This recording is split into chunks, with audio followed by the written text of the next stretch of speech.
Hola,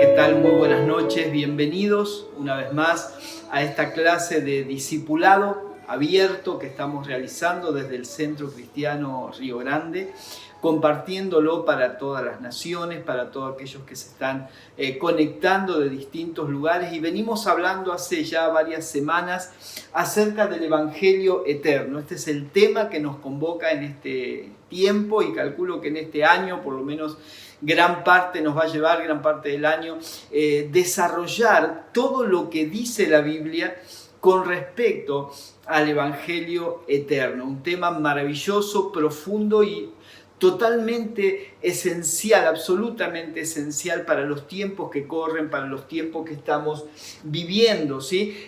Algunos de los puntos que hemos estado viendo con respecto a esto: en primer lugar, vimos que el Evangelio es una causa. Después de haber desarrollado las primeras clases qué no es el Evangelio, comenzamos a desarrollar la parte más sustancial, donde nos encontramos hablando acerca de lo que sí es el Evangelio. Y en primer término, y como marco regulatorio de todos los demás temas que vamos a hablar, el Evangelio es una causa, es la causa fundamental de nuestra vida. Luego dijimos, siguiendo con esta misma línea de pensamiento, que el Evangelio es una causa en la que participamos. No solo es algo en lo que creemos, sino en aquello que tenemos parte, que participamos del Evangelio. En tercer lugar, dijimos que el Evangelio es una causa por la cual perdemos nuestra vida. ¿Se acuerdan las palabras de Jesús? El que pierda su vida la ganará, y el que quiera ganar su vida la perderá, ¿sí? Y esto es por causa, decía el Señor, por mi causa y por la causa del Evangelio. Luego, número 4, vimos que el Evangelio es una causa por la que debemos dejarlo todo. El mismo Señor, en ese mismo sentido, en el mismo tono, dice que el que no deja padre, madre, el que no está dispuesto a subordinar, esta es la palabra que utilizamos, no es dejar en sentido de abandono, sino en subordinar todos los demás al Evangelio. El que no deja todo por causa del Evangelio no es digno de mí, dice el Señor. Y en quinto lugar, el Evangelio es una causa que debe ser predicada a todas las naciones. Y hasta aquí es donde llegamos. Y comenzamos el miércoles pasado a desarrollar este tema. El Evangelio es una causa que debe predicarse a todas las naciones. Y ahí vimos varios puntos importantes. En primer lugar, que necesitamos tener una visión global del Evangelio. No podemos tener una visión local que solo nos interese lo que hacemos nosotros, sino que el Evangelio nos trasciende a nosotros y tiene que llegar a todas las naciones, tiene que ser predicado. Tenemos que tener una visión global del Evangelio más que una visión local simplemente. Luego dijimos, punto B, que somos responsables de que este Evangelio sea predicado en todas las naciones, porque este es el mandato de nuestro Señor, que el Evangelio sea predicado en todas las naciones. Después hablamos acerca de que las naciones son la misión irrenunciable de los hijos de Dios. No hay una misión menor. Las naciones, el Señor en todo tiempo, en Hechos 1:8, ¿sí? Me seréis testigos en Jerusalén, en Samaria y hasta lo último de la tierra, abarcando a todas las naciones de la tierra. Esa es la misión de los hijos de Dios. Luego vimos que el peligro del sentir nacionalista, ¿sí? Personas y aún creyentes, pastores, que por un espíritu nacionalista han menospreciado a otras naciones por cuestiones políticas, ideológicas y de otra índole, y no podemos darnos ese lujo, porque nuestra verdadera ciudadanía, dijimos, ya no tiene que ver con un país, con una nación. Somos ciudadanos de otro reino, ¿sí? Entonces las cuestiones de bandera, las cuestiones de nacionalidades pasan otra vez a un segundo plano, un tercer plano si quiere, para dar prioridad a nuestra verdadera ciudadanía, que tiene que ver con el Evangelio y con el reino de Dios. Dijimos también, punto E, que debemos amar a las naciones, no importa su ideología, no importa el gobierno que tengan, amamos a las naciones más allá de eso por causa de las personas que las habitan y de que esas naciones le pertenecen fundamentalmente al Señor, ¿sí? Luego dijimos que debemos ser obedientes al mandato del Señor. Aquí hablamos bastante con respecto a esto, a la importancia, ¿sí? La base, ¿se acuerdan del llamado? Dijimos, toda autoridad me es dada en el cielo y en la tierra. Quiero reforzar este concepto. El llamado a las naciones está basado en que toda autoridad no le fue dada a Satanás sobre las naciones. El diablo no tiene autoridad sobre las naciones. Él está operante, daña, afecta, influencia, pero la autoridad es de Cristo.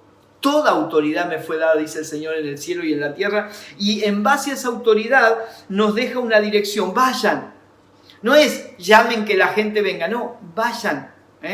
Vayan. Por eso nuestra preocupación no está tanto en que vengan, sino en que nosotros tenemos que ir, ¿sí? La meta del llamado es hagan discípulos.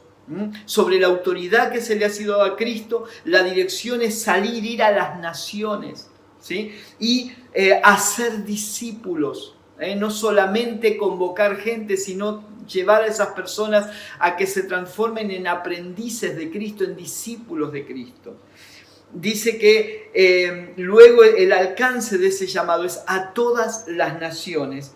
Y la metodología, dijimos, es bautizándolos, enseñándoles a obedecer. Y el respaldo de ese llamado es: estaré con ustedes siempre. Este es el llamado del Señor que apunta directamente a las naciones de la tierra. Y vamos a pasar al punto G en esta noche, que es desde el principio la pasión del corazón de Dios son las naciones, ¿sí? Aquí no voy a poner puntos porque son varios versículos bíblicos que quiero leer para dar un marco escritural a lo que estamos compartiendo, tener una visión clara del Evangelio y las naciones, de cómo las naciones han estado siempre en el corazón de Dios desde el principio de todo. Entonces vamos a ir viéndolo a partir de varios pasajes de la Escritura y algunos los vamos a ir comparando para tener un entendimiento claro, porque en esto a veces se generan algunas confusiones. Vamos a ir comparándolos con pasajes paralelos del Nuevo Testamento, ¿sí? El caso de los pasajes que son del Antiguo Testamento. Génesis 18:18 en primer lugar. Es el llamado de Dios a Abraham. Fíjense qué interesante, porque si bien Abraham es el padre de la nación judía, ¿sí? Dios le dice: voy a hacer de ti una gran nación, pero en el llamado de Dios no está solamente la nación judía, sino que Dios dice, es un hecho que Abraham, en Génesis 18:18, para los que toman nota, es un hecho que Abraham se convertirá en una nación grande, ¿sí? Y poderosa, y en él serán bendecidas todas las naciones de la tierra.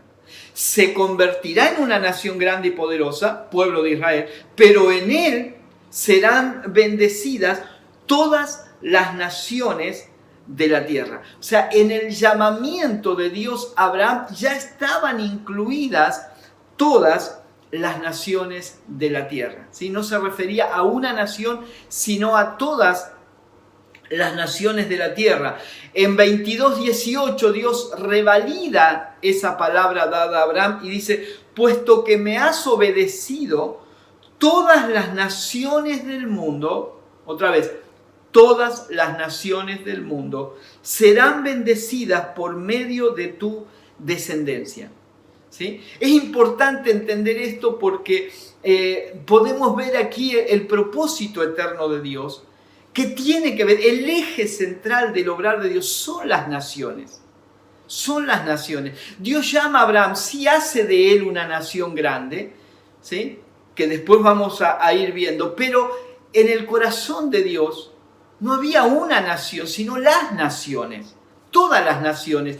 Es tan importante este pasaje, después habla de la simiente, y obviamente esa simiente de Abraham no era una nación, una raza, un linaje, sino era Cristo mismo, que Pablo, escribiendo a los Gálatas, hace referencia de esto, y Pablo dice, no lo digo yo, lo dice el apóstol Pablo en la carta a los Gálatas, que a Abraham se le predicó anticipadamente el Evangelio. Esto es glorioso.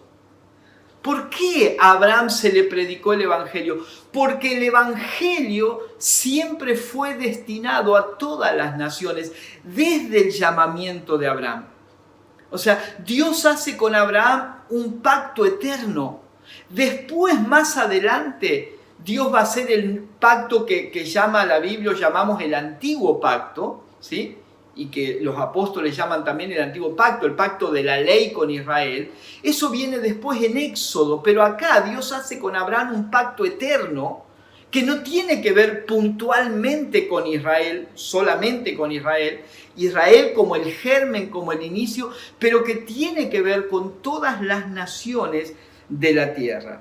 Pero esto no solamente fue predicado a Abraham, David pudo verlo. En los salmos, los salmistas pudieron ver lo que los distintos autores de los salmos pudieron percibir este sentir de Dios por las naciones, más allá del trato de Dios con el pueblo judío. Y el Salmo capítulo 2, versículos 7 y 8 es un salmo determinante en cuanto a esto. Dice, yo proclamaré el decreto del Señor. Tú eres mi hijo, obviamente es un salmo mesiánico, ¿sí? Tú eres mi hijo, me ha dicho. Hoy mismo te he engendrado. Pídeme y como herencia te entregaré las naciones. Tuyos serán los confines de la tierra.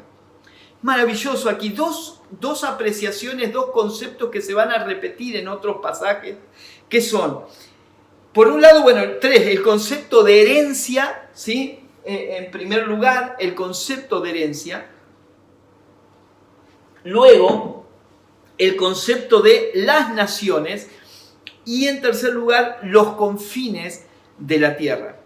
Es interesante que después el Señor Jesús, en el mandato que ya vimos, lo que llamamos la Gran Comisión, dice que tenemos que ir a predicar el Evangelio, ¿a dónde? A todas las naciones, ¿sí? Y cuando en Hechos 1:8 dice que me serán testigos, ¿sí? Y llevarán el mensaje del Evangelio a Jerusalén, Judea, Samaria y hasta lo último de la tierra, o los confines de la tierra. Fíjense cómo las expresiones paralelas entre lo que Dios dice aquí y luego lo que representa el Evangelio. Un mensaje para las naciones de la tierra, para los confines de la tierra, o sea, un mensaje absolutamente global y abarcativo, ¿sí? Salmo 22, 27 repite estos dos conceptos. Se acordarán del Señor y se volverán a Él todos los confines de la tierra. Ante Él se postrarán todas las familias de las naciones. Ya estamos, estas palabras, tengan en cuenta esto, que surgen de David, un rey judío, y usted sabe, los judíos pensaban que eran el centro del universo y que solo ellos iban a ser salvos. Las demás eran naciones paganas. Ese era el pensamiento, por eso después la discusión que encontramos en Hechos, cuando el Evangelio empieza a abrirse a los gentiles y los que se resistían, todo eso, era un pensamiento muy nacionalista, el pensamiento judío.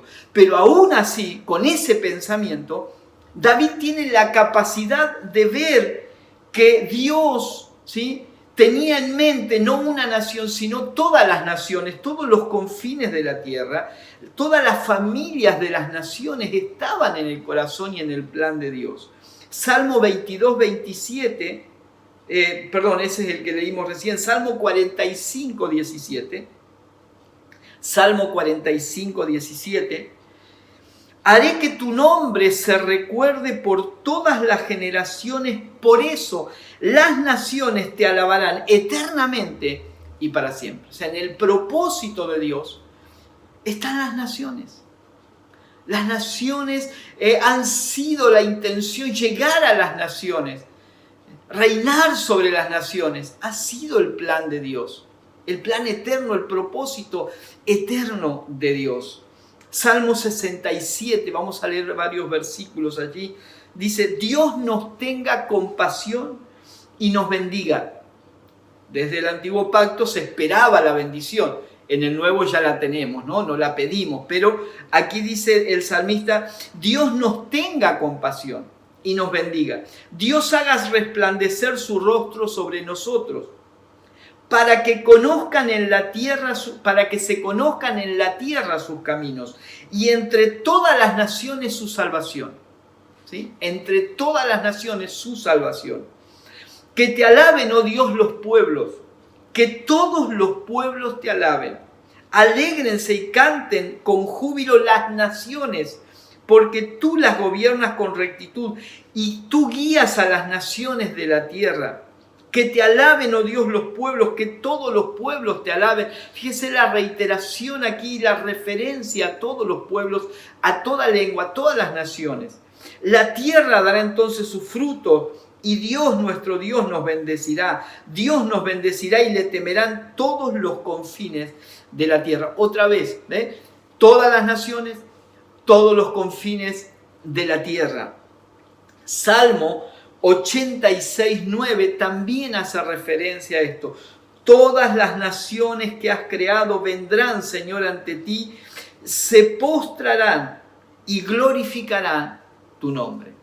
Se postrarán y glorificarán tu nombre. ¿Quiénes? Las naciones. ¿A dónde nos envía el Señor?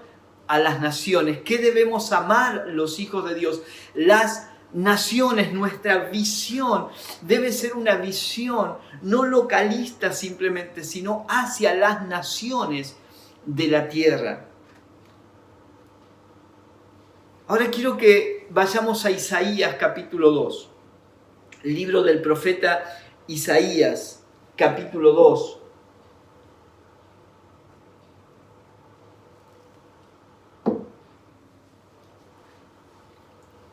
Fíjese por favor algo muy interesante, que probablemente en algún momento lo desarrollemos más, pero es importante ir marcando una línea. Versículo 1 dice, palabra que Isaías, hijo de Amós, recibió en visión acerca de Judá y Jerusalén. ¿Sí? ¿Para quién era esta palabra inicialmente? Para Judá y para Jerusalén. ¿Sí?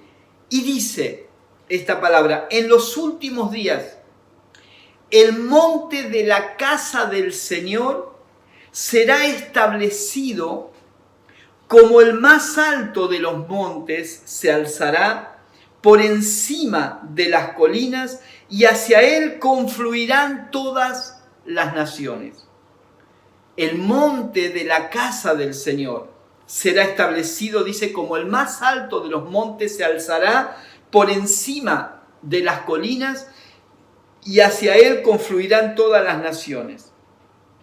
Muchos pueblos vendrán y dirán, vengan, subamos al monte del Señor, a la casa del Dios de Jacob, para que nos enseñe sus caminos y andemos por sus sendas, porque de Sión saldrá la ley, de Jerusalén la palabra del Señor.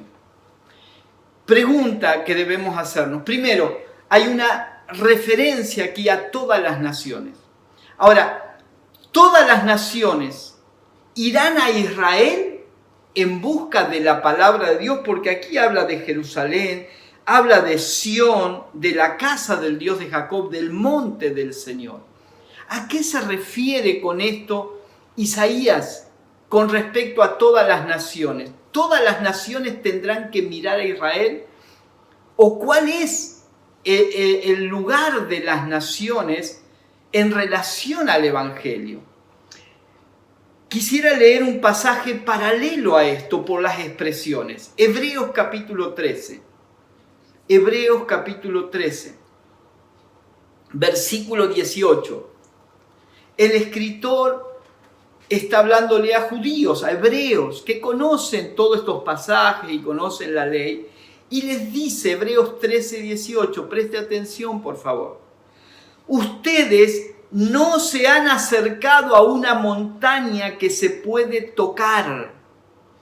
Cuando Isaías le escribe al pueblo de Israel, para ellos el monte era un lugar que se podía tocar. La casa del Señor era un lugar que se podía tocar. Jerusalén era una ciudad física que se podía tocar.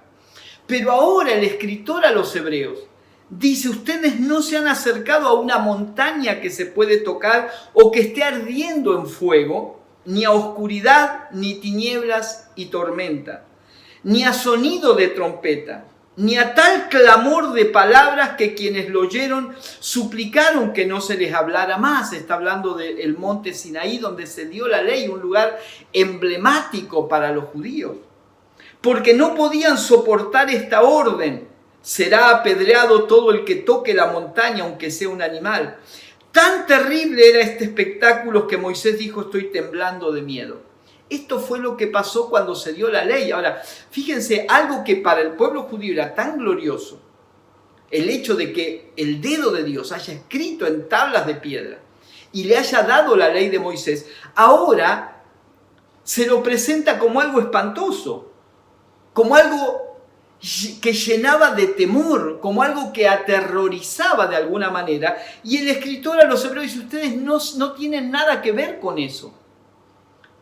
Eso estuvo bien para un tiempo, ustedes no se han acercado a ese monte, estamos en otra etapa, en otro pacto, en otro tiempo. Y entonces dice el versículo 22, por el contrario, estableciendo bien la diferencia, no pequeña, por el contrario, lo opuesto, ¿sí? Por el contrario, ustedes se han acercado al monte de Sión. ¿Cuál es ese monte de Sión? Porque Isaías habló del monte de Sión, que la ley de Dios iba a salir del monte de Sión. ¿Qué ley? ¿Qué monte? A la Jerusalén celestial, a la ciudad del Dios viviente. ¿Cuál es la ciudad de Dios? Jerusalén. ¿Pero qué Jerusalén? Se han acercado a millares y millares de ángeles, a una asamblea gloriosa. Fíjese lo que para el escritor de los hebreos, no para mí, para el escritor de los hebreos significa el monte de Sión y la Jerusalén celestial, la ciudad del Dios viviente. Una asamblea gozosa a la iglesia de los primogénitos inscritos en el cielo. Se han acercado a Dios, el juez de todos, a los espíritus de los justos que han llegado a la perfección, a Jesús, el mediador de un nuevo pacto, y a la sangre rociada que habla con más fuerza que la de Abel. Así que por la palabra de Hebreos entendemos que el monte de Sión, al que se refería Isaías, es la iglesia. La Jerusalén celestial, después esto lo va a reiterar Pablo escribiendo a los Gálatas. Dice que hay una Jerusalén terrenal que nos hace esclavos, pero hay una Jerusalén celestial que nos hace libres. Y aquí habla de lo mismo, que nos hemos acercado a la Jerusalén celestial, a la ciudad del Dios viviente. Amados, no hay otra ciudad, no hay una ciudad física a la que debamos mirar o acercarnos, sino a la Jerusalén celestial, a la ciudad del Dios viviente, que no es una ciudad física, es la iglesia, es la asamblea gozosa, la iglesia de los primogénitos. Luego tenemos otro pasaje en Amós capítulo 9. Quiero que tengamos una visión de las naciones primero, y de la importancia que tienen las naciones para después pasar al próximo punto que queremos desarrollar. Amós 9:11 es un texto importante porque si leemos solamente este texto y no hubiera otra referencia, tendríamos una interpretación. Pero luego son los mismos apóstoles los que lo interpretan. O sea, la misma Biblia se interpreta a sí mismo. ¿Qué mejor interpretación? Porque claro, cualquier interpretación nuestra puede ser errónea, falible, pero cuando es la misma palabra la que se interpreta a sí mismo, entonces ahí tenemos que prestar atención, ¿sí? Pero miremos lo que dice Amós capítulo 9, versículo 11. En aquel día levantaré la choza caída de David, repararé sus grietas, restauraré sus ruinas, y la reconstruiré tal como en días pasados, como eran días pasados, para que ellos posean el remanente de Edom y todas las naciones, otra vez, todas las naciones que llevan mi nombre, afirma el Señor que hará estas cosas. ¿Cuál es el eje central de estas palabras? ¿El tabernáculo o la choza caída de David o la inclusión de todas las naciones? Cada vez que hemos leído este pasaje, se ha hecho referencia al tabernáculo caído de David. Pero no habla solamente de esto, sino que lo trae a colación Amós en relación, dice, para que ellos posean el remanente de Edom y todas las naciones que llevan mi nombre. Todas las naciones que llevan mi nombre, afirma el Señor que hará estas cosas. Ahora, dije que esto lo interpretan los apóstoles. ¿Cómo lo interpretan? Vamos a Hechos capítulo 15. Acompáñenme, por favor, que están tomando nota. Hechos capítulo 15.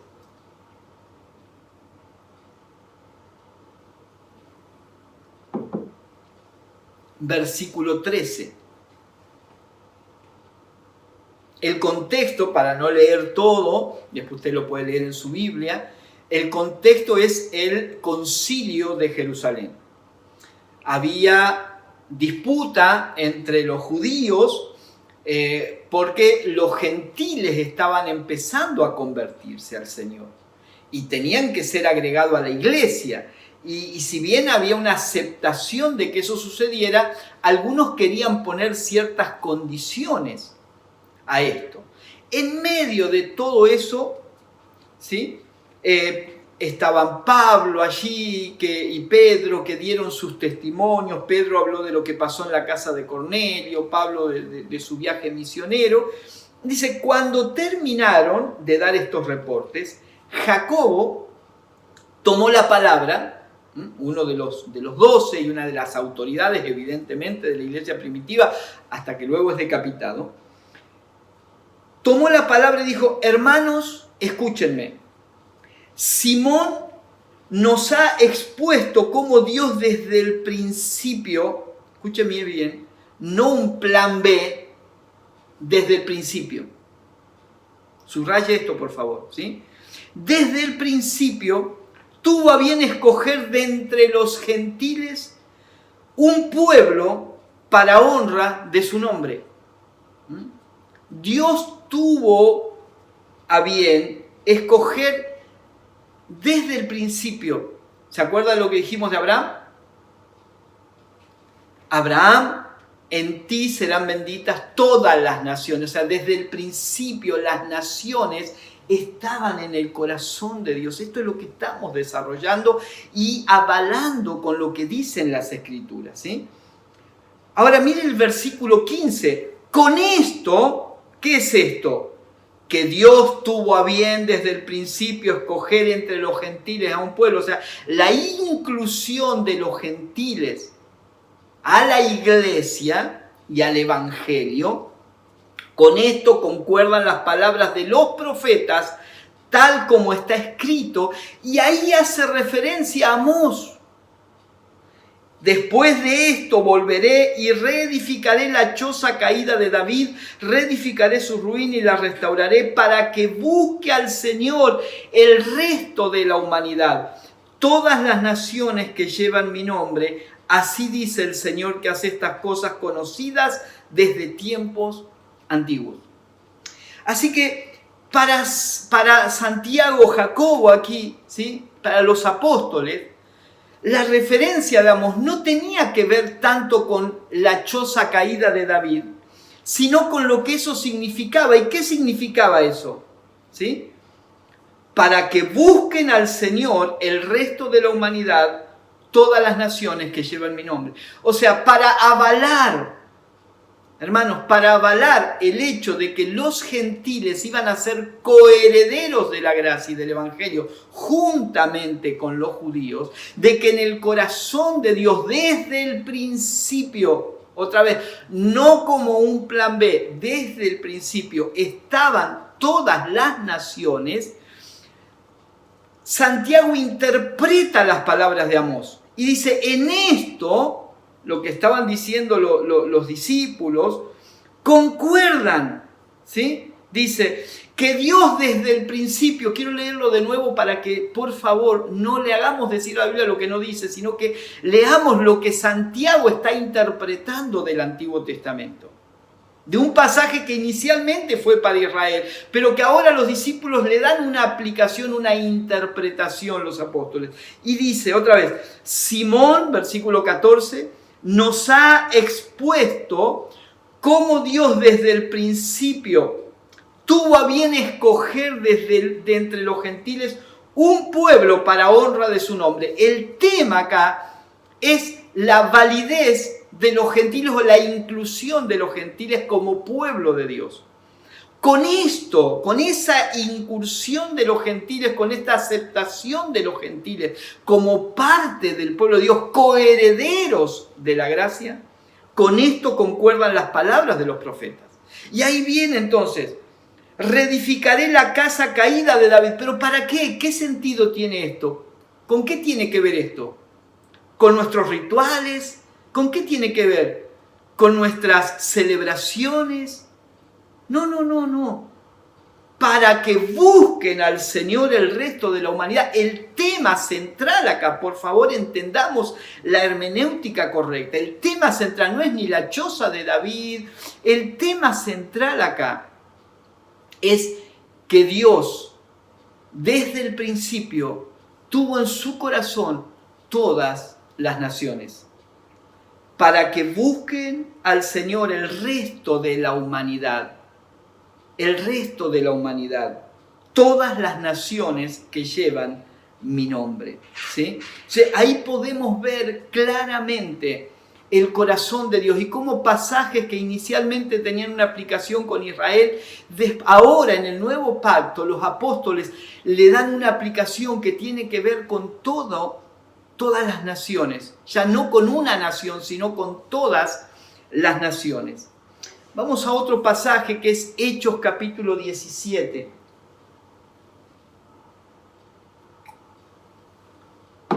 Perdonen que estemos leyendo mucha Biblia, aunque no debería pedir perdón por esto, ¿no? Pero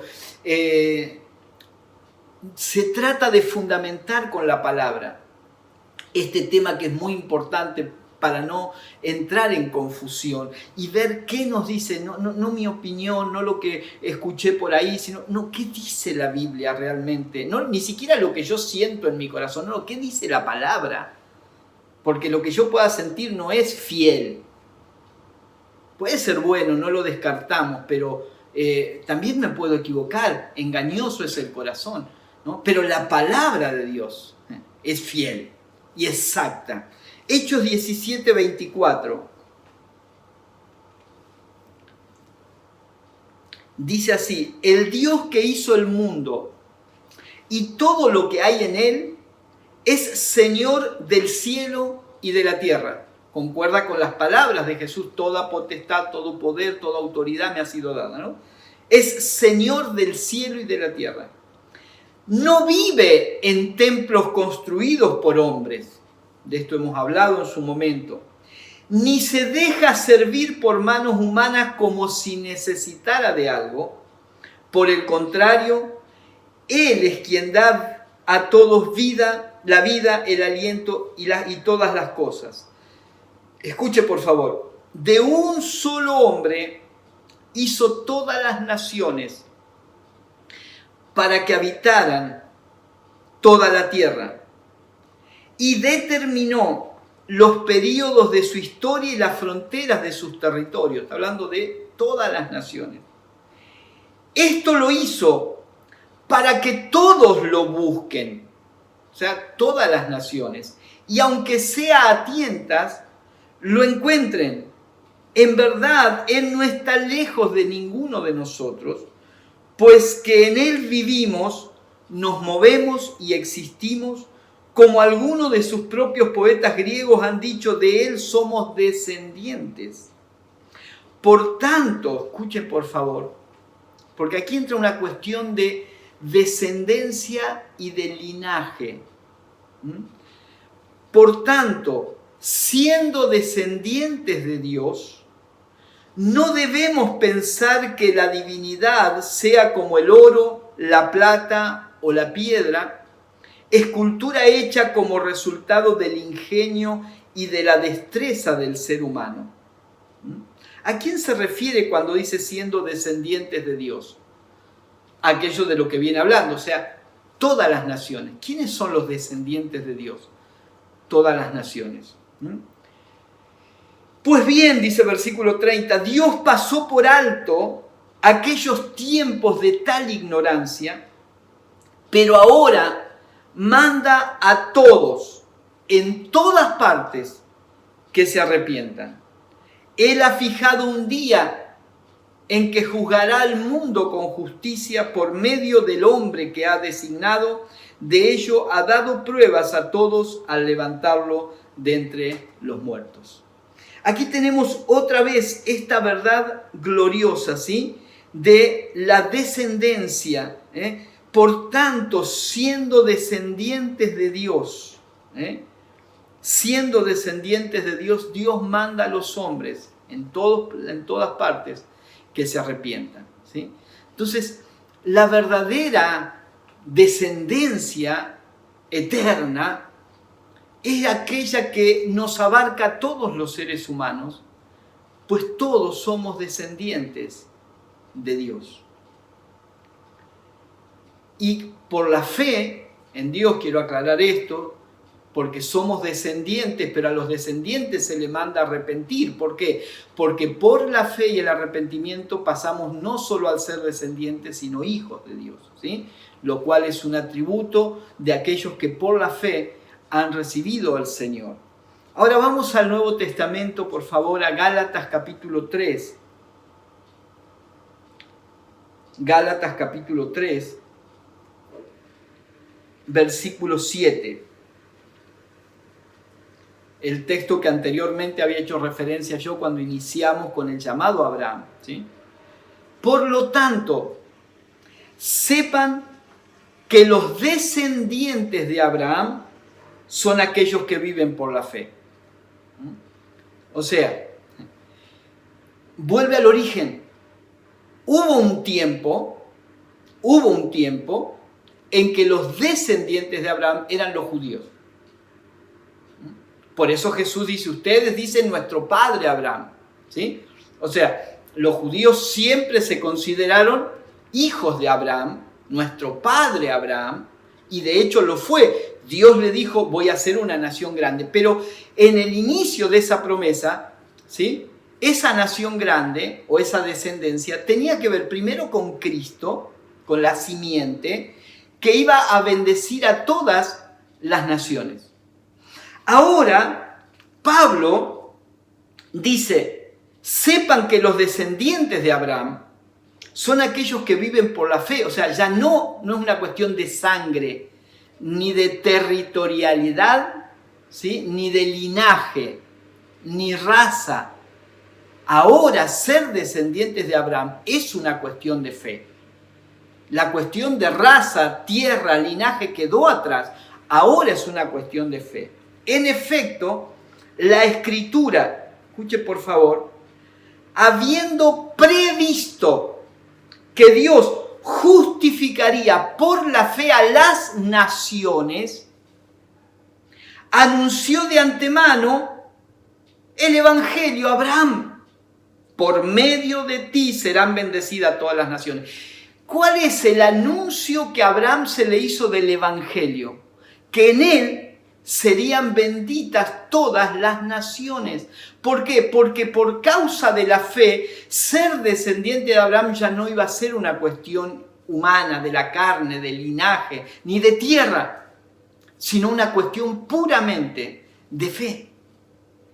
Así que los que viven por la fe son bendecidos junto con Abraham, el hombre de fe. Amados, no hay otra bendición. No hay una bendición por la fe y otra bendición por el linaje o por la tierra.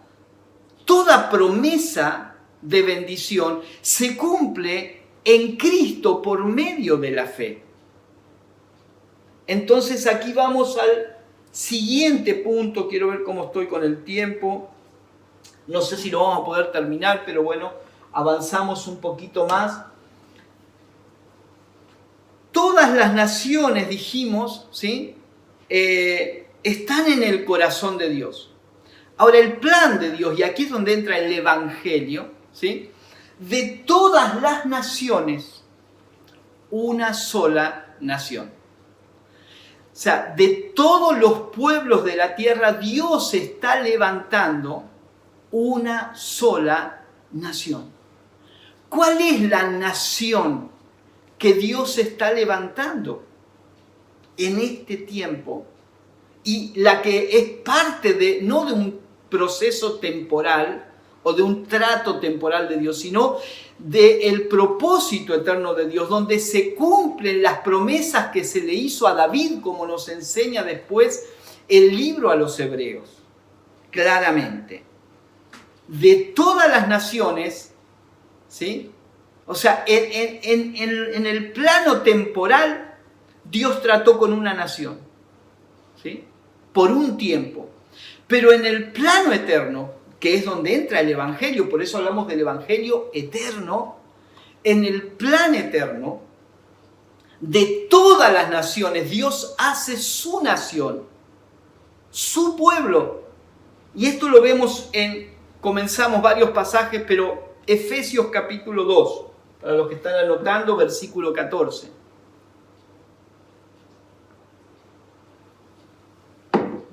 Efesios, carta a los Efesios, capítulo 2, versículo 14. Porque Cristo es nuestra paz. De los dos pueblos, y acá hago un alto para explicar, usted puede seguir después leer los textos anteriores, de los dos pueblos. ¿Cuáles son los dos pueblos? Los dos pueblos incluye a todas las naciones, porque por un lado estaba el pueblo judío y por otro lado el pueblo gentil. El pueblo gentil incluye a todas las naciones que no son judías. Así que al unir a los gentiles con los judíos tenemos a todas las naciones. ¿Está bien? Tenemos a todos los pueblos. Entonces dice, de los dos pueblos, judíos y gentiles, ha hecho un solo pueblo. Amados, Dios no está tirando en dos direcciones diferentes. En una.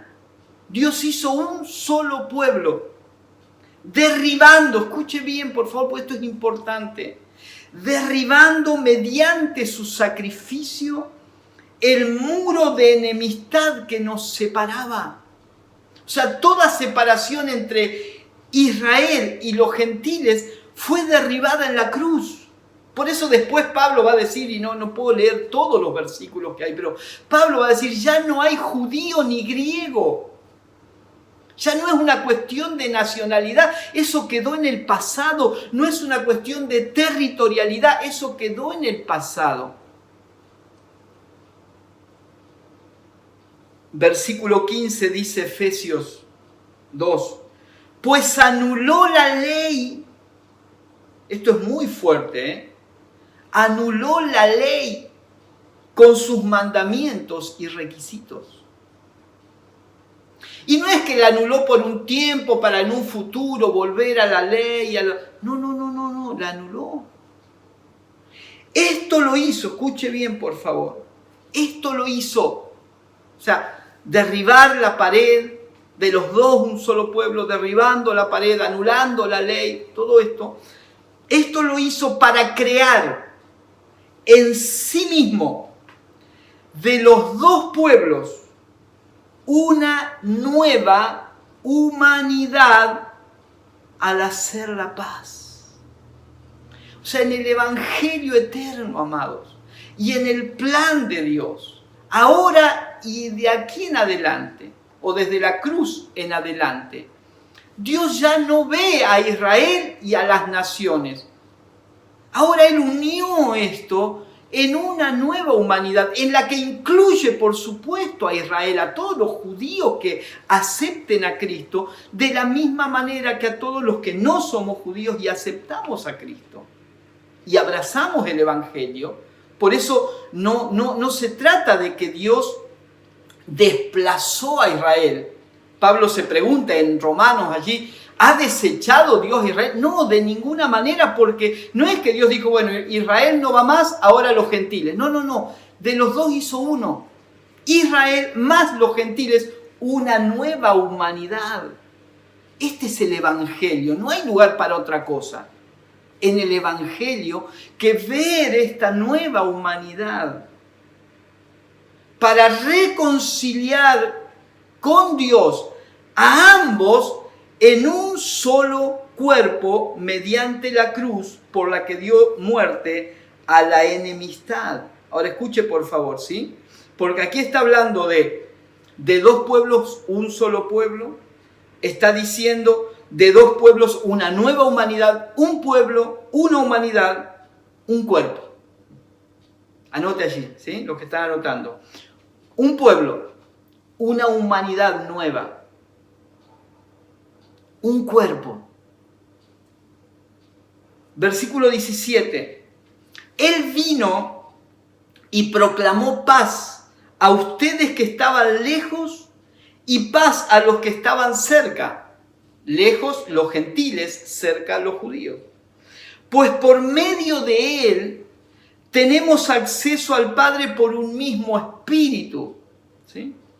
Por lo tanto, y ahora sí le habla a los gentiles, ustedes ya no son extraños ni extranjeros, sino conciudadanos de los santos y miembros de la familia de Dios, edificados sobre el fundamento de los apóstoles y profetas, siendo Cristo Jesús mismo la piedra angular. En él todo el edificio bien armado se va levantando para llegar a ser un templo santo en el Señor.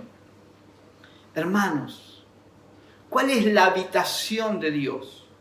No tiene que ver con una raza, no tiene que ver con una ciudad, tiene que ver con un pueblo, tiene que ver con una nueva humanidad, tiene que ver con un templo santo. Y ese templo no es físico, Dios nunca más va a habitar en un templo físico, nunca habitó, se manifestó antiguamente, pero eso ya no ocurre más porque ahora Dios habita en nosotros, Dios está edificando un templo santo que es su iglesia, el monte de Sión, la Jerusalén celestial. Es su iglesia compuesta por todas las naciones de la tierra. De todas las naciones Dios está levantando una nación. Y esa nación, o ser parte de esa nación, es una cuestión de fe. Es una cuestión de fe. Termina el versículo 22. En él también ustedes son edificados juntamente para ser morada de Dios por su Espíritu. Morada de Dios. ¿Dónde mora Dios? ¿Dónde mora Dios? En su iglesia. Por eso su iglesia es la Jerusalén. La ciudad de Jerusalén era un tipo de la iglesia. Dios ya no tiene nada más con esta ciudad a futuro, porque esa ciudad hoy es la iglesia. Todas las promesas hechas a Jerusalén tienen que ver con la iglesia. Unos versículos más. Gálatas 6:16.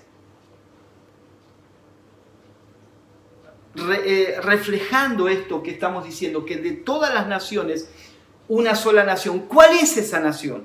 ¿Qué nombre le ponemos a esa nación? En la antigüedad Dios, la nación de Dios, el pueblo de Dios, la nación santa de Israel. ¿Qué nombre le damos a esta nación que se está levantando de todas las naciones? No se lo damos nosotros, se lo da Pablo. Escribiendo a los Gálatas en 6:16 dice, en la NBI, lo voy a leer en varias versiones, dice, paz y misericordia desciendan sobre todos los que siguen esta norma y sobre el Israel de Dios. El nombre que Pablo le da a esta nueva humanidad, a este nuevo pueblo, es el Israel de Dios. ¿Sí? O sea, hubo un Israel terrenal que fue tipo y sombra de esta nueva humanidad, que es el Israel de Dios. Y ese Israel no tiene que ver con una raza, tiene que ver con la fe. Y ese Israel está compuesto por gente de todas las naciones de la tierra, incluyendo, por supuesto, a todos los judíos que han abrazado, como Pablo y los discípulos del Señor, que han abrazado el Evangelio. La Nueva Traducción Viviente dice este mismo versículo, que la paz y la misericordia de Dios sean con todos los que viven según este principio. Ellos son el nuevo pueblo de Dios.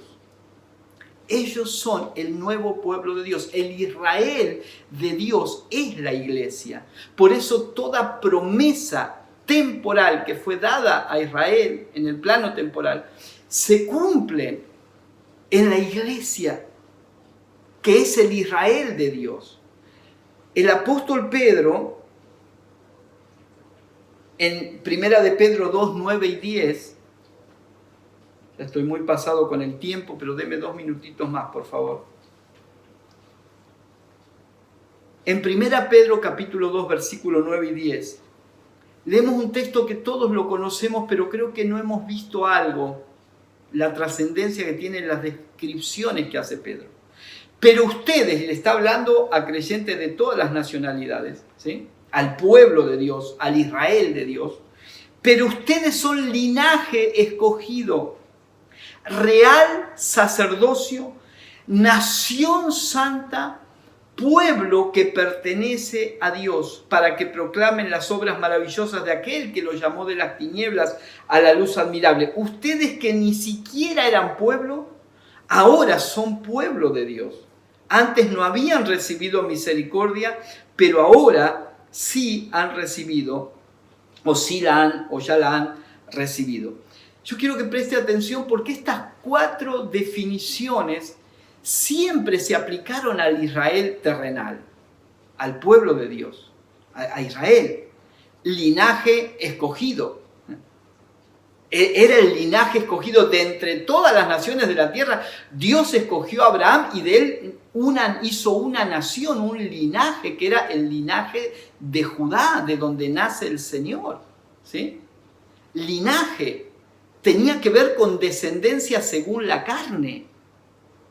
Pero ahora Pedro atribuye ese mismo concepto que fue dado primordialmente al pueblo de Israel, ahora lo aplica al Israel de Dios, que es la iglesia.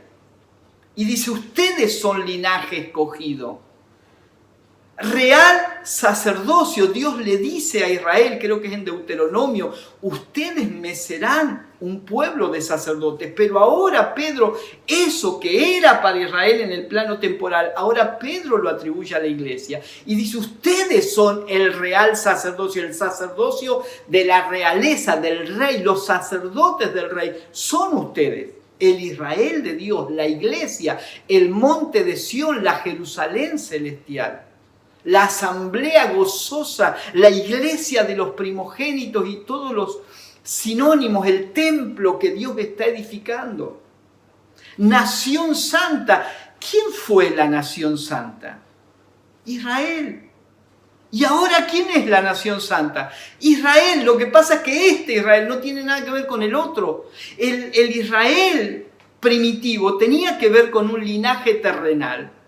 Y una cuestión que no tengo a tiempo ahora de territorialidad. Este Israel no tiene que ver con ese linaje humano, sino con un linaje espiritual y tiene que ver con la fe.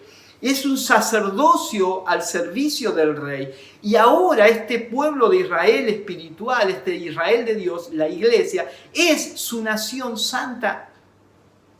Y a esta nación santa no se le dio una porción limitada de tierra. Se le dio toda la tierra. Por eso Jesús dice en las bienaventuranzas, bienaventurados los mansos, porque heredarán la tierra. Ya no un pedacito de tierra, toda la tierra. Linaje escogido, real sacerdocio, nación santa, pueblo que pertenece a Dios. Ustedes son el pueblo de Dios. ¿Cuál es el pueblo de Dios? La iglesia de todas las naciones, una nación, esa nación, y es la nación con la que Dios está tratando y seguirá tratando.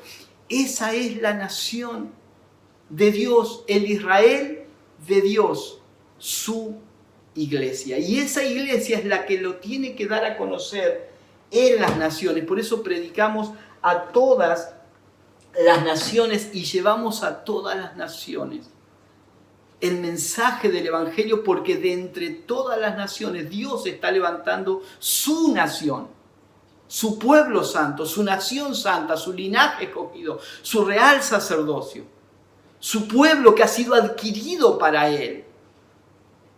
Y esa es nuestra tarea, El Evangelio, amados, debe ser predicado a todas las naciones para que de todas las naciones se levante su nación.